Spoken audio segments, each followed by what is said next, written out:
Welcome to the Smart Women in Business podcast with me, your host, Jane Mackay. We've got big ideas for small business. Hello and welcome to the Smart Women in Business vlog and podcast.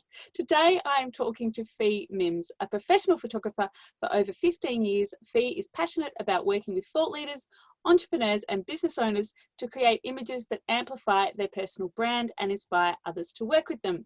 Fi brings out the best in everyone she photographs, resulting in images that are authentic and beautiful. Through her membership community Shine, Fi also works with driven women in business, helping them to show up consistently, build their brand and grow. Welcome, Fi, my Instagram friend. Thank you, Jane. And it's so great to meet you face to face, even though it's not in real life, but as good as it gets. I had you on my goals for last year. I was like, Fi Mims, photo shoot, spring, COVID. Yeah. It's like whenever I talk to people now and we always say, when did we last catch up? We're just like, well, it must have been 2019 because awesome. Not much happened last year. No, a lot of homeschooling. So obviously working photography, been quite an interesting year for you. Tell me about your overall business journey and what's led you to this point, because I'm sure you had to do the pivot last year. Yes and no, I suppose. I did pivot a little bit last year. How far back do you want me to go? I mean, there could be people listening to this who have an idea for a business. There are people who listen to this who are just in startup, and there are people who listen to this who are probably ready to give up. Yeah, okay. Well, I think what last year did do for me is spur me into action, because as a photographer and anyone who works in a one-to-one service industry, we all know that you plateau at a certain point, and I had felt that for a number of years. And it doesn't mean we don't love what we do, but it's like, I can't shoot anymore. Like I'm at my maximum capacity unless I just increase prices if I want to grow my business, and we don't always want to do that. So I have to say, to be honest, for years I have been watching everyone online build courses and, grow their business in those scalable ways through digital products. And I was very jealous of all of them, thinking I need to do this, but struggling to find the time in between. I was still loving my shoots and keeping my own business going and growing that business as it is. So last year, I actually feel like I got a lot of silver linings out of that COVID break. I know it was obviously nothing any of us wanted to go through, but I'd had an idea for an online membership for women to help them build their brand and grow their business, which you mentioned in my intro. And I'd been working on the idea for about 12 months. So having that break last year actually forced me to get it up online and make it happen, which it did. So I think what last year told us all is that we have to have options in our business, don't we? We have to have options so that, no matter what gets thrown at us, we can survive. Hopefully we don't get another COVID thrown at us, but yes. It's interesting. You were productive in that break. Well, the break. Yeah. I was not. Yeah. Well, I think we all had to do what we had to do to survive. I think if you could just take the break and enjoy the break, that's great. I was homeschooling a preppy. Yeah, my kids, I've got twins in grade 6 this year, grade 5 last year. So they were pretty self-sufficient. Like it was a bit of monitoring here and there, but I did have space to still work on my business, which was quite nice. My eldest is with younger kids. My eldest in grade 4, she was like, fine, I just send her off. She's like, treat it like an office job. Turned up 8:45 every morning, worked away, and then, finished after lunch. But yeah, the preppy, let's not. And that 2 days we had last week, I was like, let's not do this. Oh, it brought it all back, didn't it? So quickly. I was like, stress levels peaking. I remember this. Yeah. So yeah. Oh well, I call myself a relentless optimist. Like I always see the silver lining in every situation. And I think in business, that's resilience is one of the things that we have to have. So absolutely, I think resilience is you probably can't be a business owner without resilience, can you? Because it's nothing ever always goes right. I mean, it's always about moving forward and back and highs and lows. You're solving problems every day. Even when we love what we do, like things go wrong. Things happen. things happen. I mean, and things happen either in the execution or the client relationships. You know, there's a lot of relationship management that goes on, and it can be really, really challenging. Yeah, and even keeping on top of your own health and looking after yourself, you know, just having that resilience. My husband was like, "Oh, how are you going? You know, with the hit you said you were going to do." Shush, shush, shush. But yeah, they're only allowed to talk about that when we want them to talk about that. Thank you. Yeah, don't just randomly bring it up. Gosh, exactly. Your head bitten off. So, we talk about business evolution, and I, you know, what are the signs, obviously, that it was time to change in your business? And you talked about that as in COVID. But how's your business evolved before that? Because there's all those startup years that you go through. How long have you been in business? Over 15 years now. I think it was 2004, 2005. I went and bought my EBN and really started. And back in the day, I was a wedding photographer. So I basically, got my skills photographing weddings for 10 years, which I absolutely loved. And look, prior to that, I'm not someone who was born with, you know, an instinct to take images, or I didn't have a granddad that handed down his box brownie to me. You know, you read all those stories all the time with photographers. We don't have that rags to riches entrepreneur story. We've just done that. I just decided to start a business. I did 7 years in corporate, and I just always knew I had parents that had their own small business, and I think I just always knew I wanted to have my own business regardless of what it was. Maybe it's about being stubborn and independent. I think it's personality based in some respects. It does not play well with others. No, I like working on my own. So all I knew is that I wanted to do something that I loved and that gave some kind of value to others as well. That was all I had in terms of criteria. And it probably wasn't until I was in my early 20s. I was in London doing the 2-year thing over there, and went to the National Portrait Gallery, and I saw these photographic portraits on the wall, and I was just really struck by them. And that's the moment I remember that was a bit of a turning point that made me think I'd love to do that. But look, it took me a few years because, and I know imposter syndrome is one of those things you talk about, but I wasn't brought up in a family where, I had a fantastic upbringing and you know, was and still am fully loved, but it wasn't a family where you were encouraged to do something creative for a job. It wouldn't have been thought of as a real job. And I think for probably 10 years, my parents weren't really sure. Yeah. How's that hobby going? You know, bless them. When are you going to get a job, darling? Yes. But so I think it took me quite a few years to actually to find the courage to go for it and become a photographer. And eventually, I think it was a guy I was dating for a few months, gave me a brochure, and he was just so sick and tired of me talking to me. He's like, would you just go and do a short course and then see what happens? And it's kind of the rest is history. I just went on and on from there. But even the first, years of my career, it was very hard for me to say I'm a photographer without feeling like I was like, coughing on my words, because I felt like a bit of a fake. So that imposter syndrome, like it's historically, I've worked on that and had to work through it. But I digress. But yeah, so I did weddings for 10 years, absolutely loved it. But then I had my twins and thought, right, my lifestyle has to change. I can't work weekends anymore. Weekends, of course. Yes. So, and that's again the beauty of running your own business. You can change things as you need to. I love that flexibility. So I had already been doing family portraits for a long time. So I kept that part of my business and still worked some weekends doing that. But as I dropped off my weddings over the course of 3 or 4 years, I built the branding side of my business.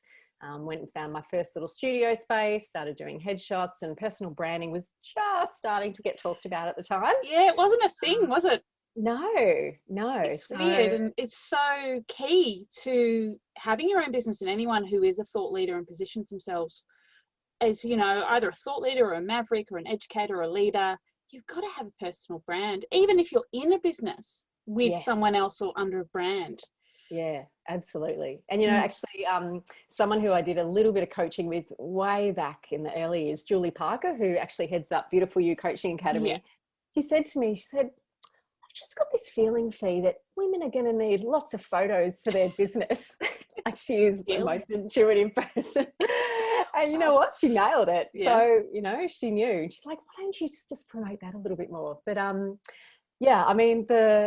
I've always worked mostly with women in business, and the reason I love that is because simply I'm a woman in business as well. So I think, you know, whether it's imposter syndrome or, you know, just working on all parts of your business, I feel like I can relate to everything. And I've had to work hard on a lot of things in my own business, and I just, you know, helping other women also build their own business through obviously personal branding images, really just resonated with me, and I love it. I love it. So yeah, so completely relate. My way. Yeah. And look, it was probably only a year or two ago that I actually removed the family portrait part of my business completely off my website. And one thing I will say is I think sometimes we take too long to do that. I mean, I think I'd been niching physically in a sense in my business for years, but to actually do it in an online professional marketed manner, it took me too long. So I think, you know, having the confidence to niche down and do what you really love is one thing that I think is really important. And embodying that person you are becoming in your brand. It's really, really hard to let go of the old services and the old, you go, oh, well, but this is my bread and butter, and it's really scary. Yes. But you're not going to make that progress if you're still, you know, living in the past. And and you're not making space for those new people to come in, are you? Exactly. Yes. That's exactly what I'm doing this week. Oh, are you? Well done. Thanks. Big snaps. Well, since I niched, honestly, I mean, I did a lot of personal branding, you know, over the last probably 5-8 years now, but you know, the personal branding part of my business has exploded, and you know, it's been just growing in success, which I'm absolutely loving. And I know that that's because I really honed in and I worked on my own personal brand. And yeah, so you got to practice what you preach, don't you? You say it, sister. and it's so empowering to work with someone to create their personal brand, like to help them step into that. It's what I do as well, but obviously in a different way to how you do it. Yes. And it can transform someone, not just in their business, but you watch them grow and develop, and it's just such a gift, isn't it? It's so beautiful. And I find sometimes I say to people, I don't sell images, I sell confidence, because I find that when my clients get their images back and they love them, they have the confidence to market themselves more online because they've got images and a brand that they're really proud of. So, I mean, that's also, you know, that's part of my why, just seeing that and seeing them, you know, take those images and really start to put themselves out there a lot more, which, you know, we all can find quite hard to do. But once you've got the tools, it does make it easier. So yeah, absolutely. It can absolutely transform them and send them off on a, you know. And you're so proud. Yes, I do. I still, like, when I said to my husband that I flipped over an Instagram and straight away one of my clients' images came up, and I just looked at him, I said, oh my God, you know, I know that. I love that. I love that. It still just fills me up every day. Yeah. It's like when I'm flicking and I see a logo I design, I go, oh, weird. Yes. Oh, strange. It's so nice, isn't it? Seeing that that's helping people in business. I love it. Helping people show up and be the best that they can be. And it's just amazing. Anyway, we could talk about personal branding all day. Yeah. So you mentioned you had twins. Congratulations. That Thank must you. have been a challenge 11 years ago. You don't sit down for 3 years, I reckon. Oh, I can't imagine. But once you get over 3 years, I say to people, it's efficiencies. Everything's at the same time. Like, so I look at people with 2 or 3 kids of different ages, you know, and I'm like, oh, that's hard.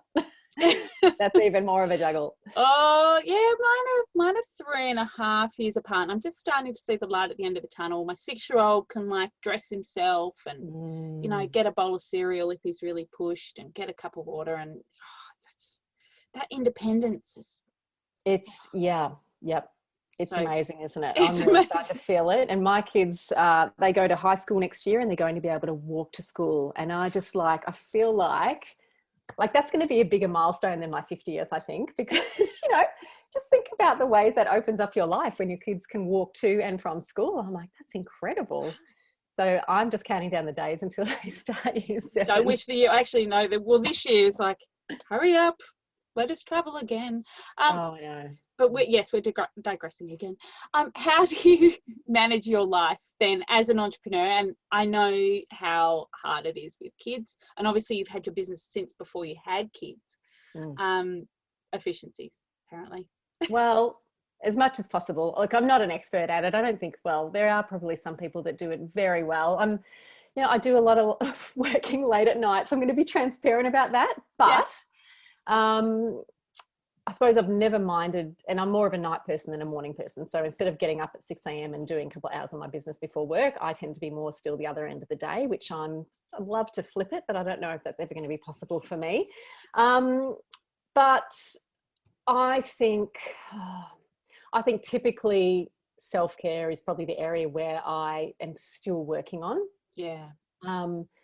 And I actually got diagnosed with breast cancer last year. I don't know if you saw that online, but middle of COVID, very totally out of the blue. I was actually sailing along fine, thinking, yep, COVID's okay, I'm managing. And then bam, I got this, big sort of hammer.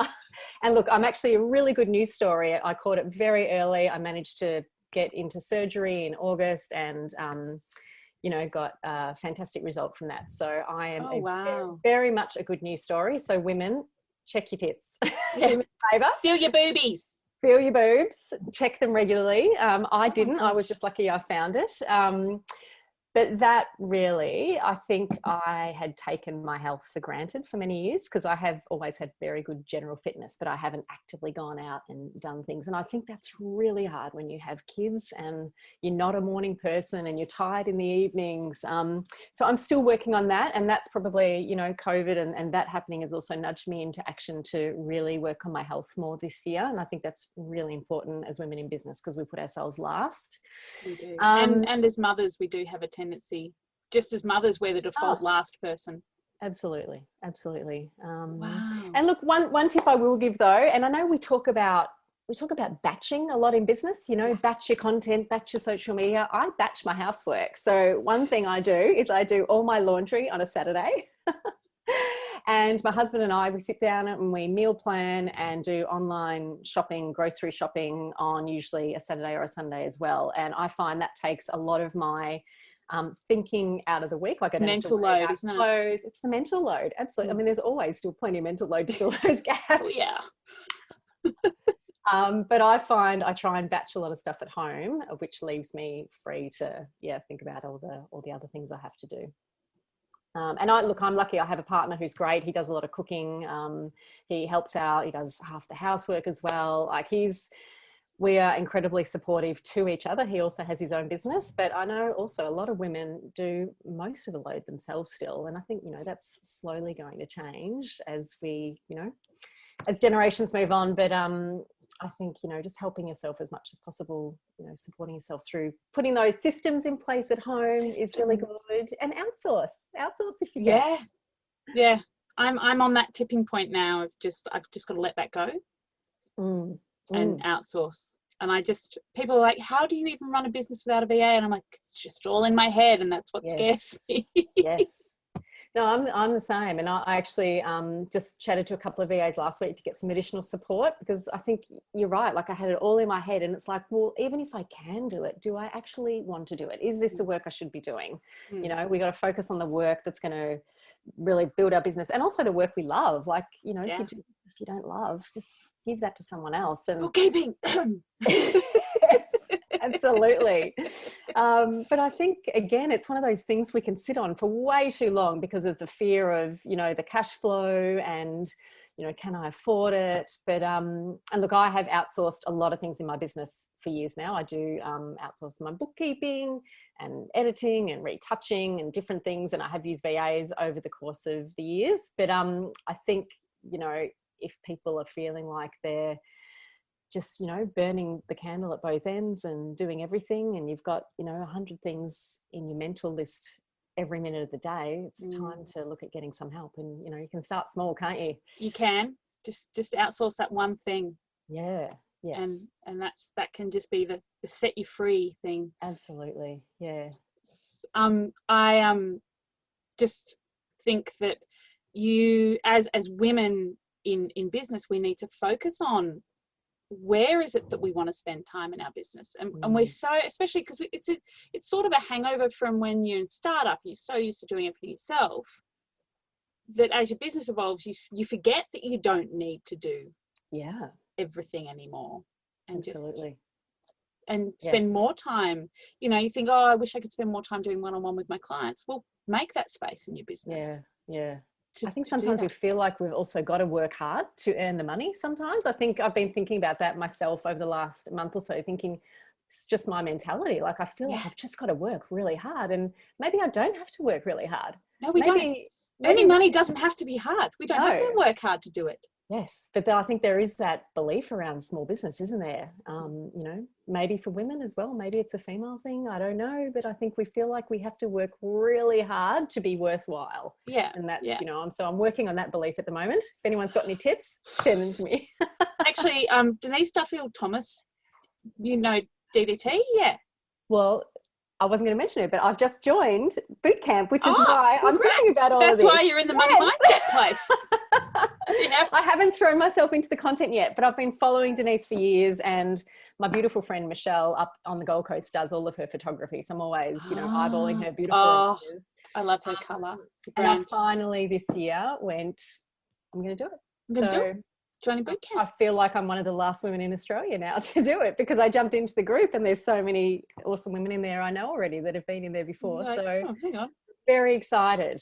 Yes. I have not done Denise Duffield-Thomas. I work with my money coach or money mindset coach is Miriam Castillo, who's amazing as well. She's over in South Australia. So there are women out there changing the financial mindset of other women. But you don't need to work hard to make money. It doesn't have to be hard. You don't have to earn it.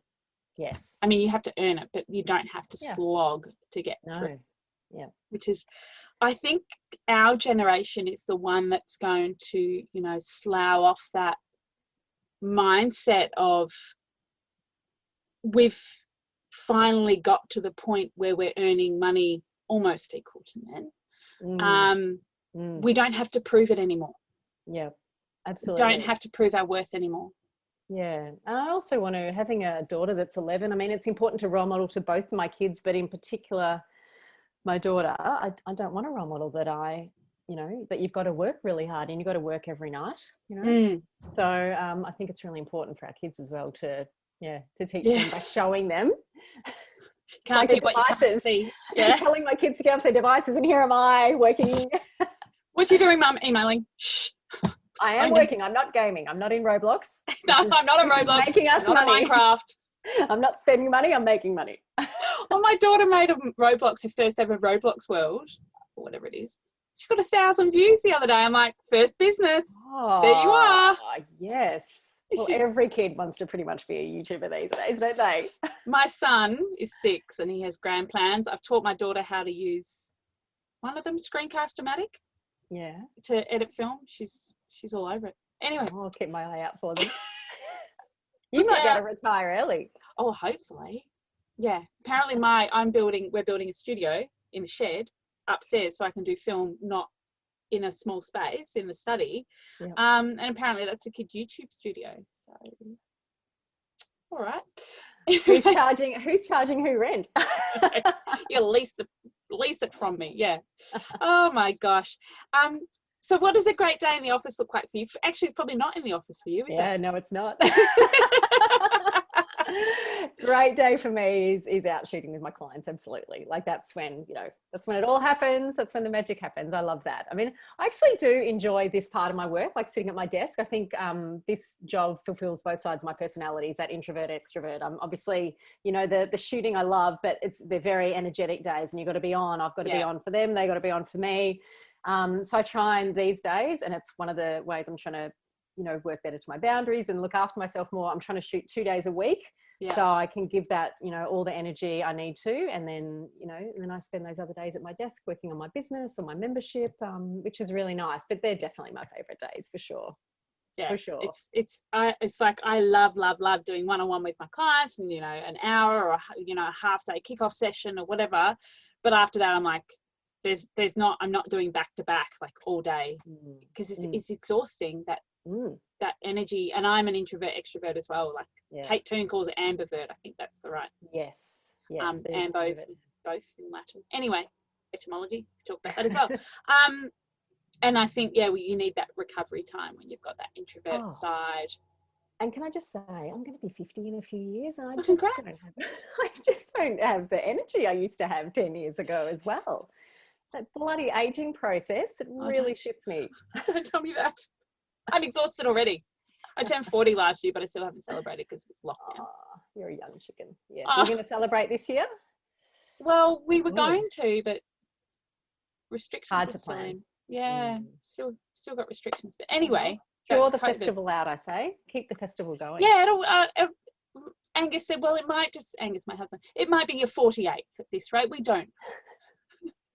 So I did squeeze a 40th birthday cruise in with my besties at the beginning of last year, a year ago. So before the world went nuts. COVID. Yeah. Anyway, so you speak about systems and efficiencies. What are your favourite productivity tools in your business? Ooh, well, my favourites. I mean, things I've always had since day dot are Dropbox. Mm-hmm. That's really helped me. But I don't know if that would be my most efficient. I think in terms of efficiencies, I think everyone should have something like a CRM. So, I mean, I've got one that's specific for my, to the photography industry, which, it automates all of my, obviously you do have to do some manual work, but it automates a lot of my invoicing and payment reminders and shoot reminders, etc. So when I started using that a few years ago, that saved me hours in my business. And I use Active Campaign to send to, look after my list and nurture them and send out newsletters, which is really easy to use. I only changed over to that last year from MailChimp. Yeah, me too. And I'm loving it. After MailChimp How easy is it to design in? Oh, I'm in love with it. So good. What else? And a social media scheduler is always good. So I've just recently gone over to Plan from another one, and I'm loving that. I use Plan for my hashtags, saving them, but I use Later to schedule. Oh, why would you? Okay, tell me what's good about Later. I don't know. Well, Later you can add the first comment, and you can and you can post to Facebook and something else. I think Pinterest I've got on there as well. But I just don't know, different interfaces work with different brains. It's funny, isn't it? And there's always one thing missing from every single option. And Plan, there was a period there where the app went really hinky, and I just got really frustrated with it. Yeah. So, but whatever you choose, you should have some kind of scheduler if you're a social media person to help with batching. And my last one would be outsourcing. Yeah, outsourcing is my number one tool for efficiencies. Yes, absolutely. And it doesn't need to be. People get quite scared around outsourcing, and it doesn't need to be a big thing. It can just be, I want to write about this, and this. Write it, write my social media captions, or find my hashtags, or And I think you got to also expect that it might take trial and error a little bit. Like, it took me years to find an editor that was really good and took on board the feedback and turned around things in the time I wanted them to. And then last year I found someone to help with some of my editing on Upwork, which totally, it's sometimes on there, I think, it takes, it's very hit and miss, but found an amazing woman on the other side of the world. So I support her business and she supports mine. And but sometimes it takes a few goes. And you can't expect someone you outsource to work the same way you do. And I think there's that expectation that they're going to be identical, and they're not. It's not how it works. I mean, I've got a brilliant developer that I work with who's actually in Melbourne, from Upwork. Because I had a very specific problem, a very narrow, problem within website development. And he fit the bill. He did the job. He was amazing. And I'm like, right. He's like, what else can we work on together? Because this is great. I'm like, I don't know. Let's find some work to do. So we now, we can go back and forth, and because I'm a designer as well, he can get me to do design stuff and I get him to do the dev stuff. It's great. It's good fun. And I have like a little business partner I can talk to about geeky things. Yeah, it's like building your team, isn't it? Absolutely. Yeah. Oh, that's great. And you've just got to be able to trust people. You do. It's hard. after working alone for so long. Or even just giving things up, I mean, if you've got perfectionist tendencies, which sometimes we have as well, just, letting things go a little bit and, allowing someone else to do the work and knowing it might not be perfect or it might not be easy to do it, but you know what, it's fine. If you haven't got your clients or anyone, emailing you saying what's going on. What's happened here? You've added an extra leg. Yes. If that can get through in Vogue. Yeah. Gosh, let's not talk about Photoshop fails. We talked on this earlier. Touched on this earlier. So one of the things that affects every single entrepreneur I know is imposter syndrome. So what are your methods to overcome this, and how do you respond to the bad days in business? And that is like the question I ask in every single pod. Oh, yeah. It's a good question because we do all suffer from it. Look, there's a few things I have learned to do over the years, and I think one thing is learning that it's never going to go away. So you have to just gain some tools to work on it. So I think one thing I've learned to do is forgive myself and just, give myself some grace. And if it's a bad day or if I feel like it's a bit shit, whatever, I just, I don't stress about it too much anymore. I let it go. That I'm never going to be perfect anyway, that I'm, remind myself that we're all good enough to be doing what we're doing. But I also think it's really important to talk about your imposter syndrome and share your stories with others, because we actually had someone present to my members in Shine yesterday, and Cass Goodman, she's just written a book called Self-Fidelity, and it was about, she focused on one area, which was flipping the lenses. So, when you tell yourself a story in your head about, whether it's your lack of worth or, something you think you're not very good at, she showed us this exercise where you just kind of have to flip the lenses and reframe that. So I think you've got to continually work at trying to reframe those thoughts in your head and listening to the voice, but then telling it to bugger off. Yeah. Shush you. Go away. And I think really practical things like just go back and read your testimonials, like read I love doing that feedback that your clients keep them all in a folder or in one Word document and then just read that. And I think, people never judge us the way we judge ourselves, but I'm always saying to my clients, because often, getting people in front of a camera, it's something that almost every woman I speak to, I hate having my photo taken. So I live that story every day with my clients. And it's just like, stop thinking about yourself. Yeah. Focus on your clients. Because every time we think about ourselves and that imposter syndrome take over, it stops us doing what we love to do. And that means that our clients or someone out there is not getting the opportunity to find you. So stop thinking about yourself and focus on your clients, and hopefully that sort of removes some of those thoughts as well. But there's some of the things I think about and do. Yeah, it's about, I mean, for your clients especially, that vulnerability is really what it's about, being out there and putting yourself out there is feeling vulnerable. You feel vulnerable to criticism or judgment or whatever, but most of the time that's in your head. Yeah. But it's really hard. Absolutely. It's a hard habit to break.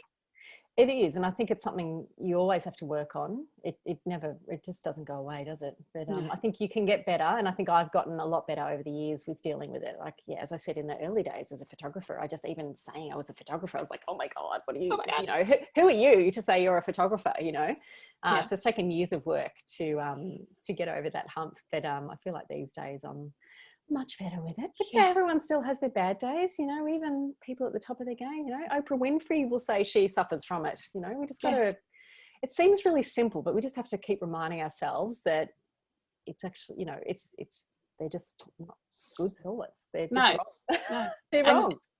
It's just, it's a really difficult habit, but every day we work on it. So you've obviously got your membership. How else do you, or how within that do you maintain your sense of community? Because obviously working alone, we can get quite isolated. Yeah. Well, obviously, Shine is a great community, and it's mostly online as well. We have some events, but that's been really nice to build around my business. Look, I think making sure that you are active in different networking circles or coaching groups. And last year I was part of Emma McQueen's Thriving Women, and that was an incredible community of women. And even though a lot of us aren't continuing this year, we are still really tight, and we all went down to the prom and about 10 of us anyway, went down to the prom and went hiking at the start of Feb, I think it was, and had a great weekend away. It was just a few weeks ago. I'm going in lockdown. 4 weeks. Yeah. Lucky. Yeah. So I love beautiful. prom.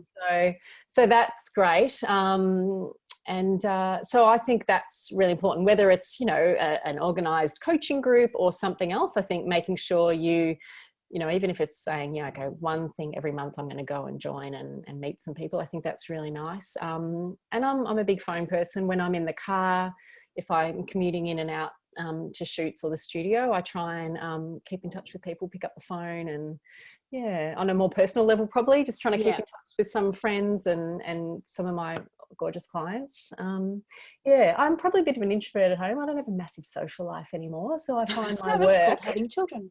Yes, that's true. It's all going to change next year, remember? It's all going to change. Yeah, freedom. They'll get home. Where's mum? Don't know. She's out. Exactly. So, what's your number one why? What keeps you motivated? And we talked about how you love to work with your clients. And yep, I would say that is helping women fulfill their potential in their business. And because obviously what I do with my branding is I basically create images for them, but I think the flow on from that is that it helps them grow their business and do what they love and put themselves out there and talk about what they do, and and then as a result of that, they're sort of doing what they love and fulfilling their potential. So I think one of my big values is growth. I'm always trying to do self-growth through whether it's improving my skills at work or something more personal, but I think I like to think that I help my clients grow as well through how I work with them. And then they in turn help more people. Yes, exactly. Impact the world. Yes. Change the world. Here we are showing up. I love that. I think when we're doing what we love, we're just happy, aren't we? We're happy. Yeah, in my happy place. And it's funny because I mentioned to you earlier, I always take Mondays off. And then I was like, I should be working. And then if I do come in and do a couple of hours work, I'm like, so happy now. And it's like, yay. I'm like in my happy place. It's like, absolutely. I see my role, and it's similar to what you do, is amplifying the impact that my clients have on the world. The more we can help them be out there and get more clients, the more, that exponential effect of what they do and how they help their clients. The world needs more people and more women doing what they love. Yeah. And we still get to remain behind the scenes and not have to be particularly visible. I'll wash your mouth out. I'm just behind the scenes. But we're here, we're doing this. This is video, this is podcasting. That's true. We're putting ourselves out there. No, I see you on social media showing up. Oh, I try. Oh gosh. Anyway, my COVID lockdown photo shoot with my husband. Anyway, don't charge the photos on my website. One day I'm going to go and see Fi. I'm going to get new photos. So what are your tips for all the smart women in business across Australia and the world? Because we have a global and audience. The world too, really. And the world, yeah. Well, okay, so my 2 top tips are make sure you have amazing images of yourself and work on your personal brand.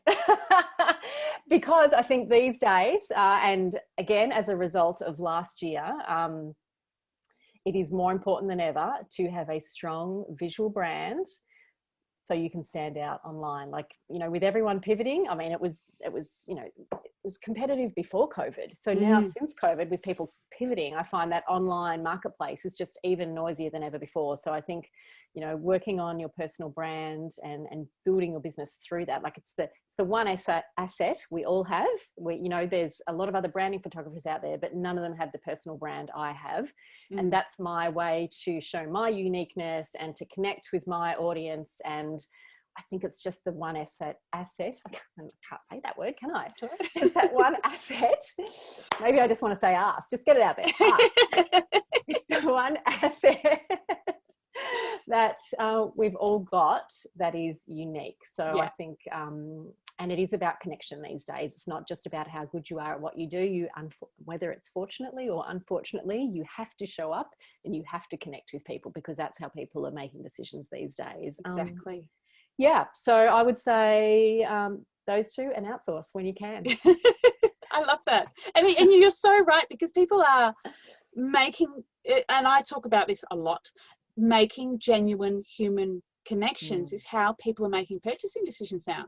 It's not, oh, that person's the best on price, or that person's, look at how beautiful that is. They go, I want to have a really good relationship with this person. Yeah. And in what you do and what I do, it can be a process, and you can feel vulnerable, and feeling like that person's got your back is so important. And it's really nice that people are, thinking more about their decision making, isn't it? Really nice. Yeah. Even if it makes us sort of think and work harder on, what our why is and what our principles and values are. I think it's great that the world is moving in that direction, and people are, connecting more. It's a brave new world. It is. So how can listeners find out more about you and your work, Fi, apart from on Instagram? Well, I am pretty easy to find, because I am pretty much Fi Mims Photography everywhere. So fimimsphotography.com.au, and it's MI1MS.